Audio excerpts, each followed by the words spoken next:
চিনাকি লাগিছে। সিদিনা তোমাৰ সন্মুখত SSR পৰা 2000 টকা লৈছিলো প্ৰদীপ।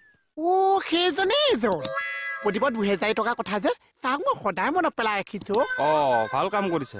এটা কাম কৰিবা, মই তোমাক 2000 টকা দিওঁ, তুমি ছাৰক দি দিবা। আকৌ কি কথা কৈছে? পইচা ধাৰলৈ লৈছে আপুনি, ধাৰ মাৰিব লাগিছে মই। আপোনাৰ পইচাটো মই ধাৰ মাৰি পেলাই মানে মোক ফচাবলৈ আহিছে। ই পাগল মূৰ্খ নেকি? একদম জেগাত ভাবিছে। কি? মই বহুত চালাক ল'ৰা আছো।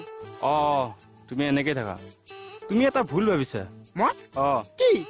পইচাটো মই তোমাক দিম, তুমি যাই SSRক দিব লাগে। মই এছাই চাওঁ। এছাই চাইতো পইচা দিওঁতে এইখন হাত নালাগিছে। ভাই দেউতাক এইখন হাত মাজত কিয় লাগিছে? মোৰ হাতখন কিয় ইউজ কৰিছা? এইখন হাতক সেইখন হাতক দিয়া। মোক খালি মনত পেলাই দায়িত্ব মই মনত পেলাই আছো। কিয় হাঁহিছে? নাই, এনে হাঁহিছো। বঢ়িয়া যোৱা। আহিছো। যোৱা। কি পাগল ল'ৰা হয়।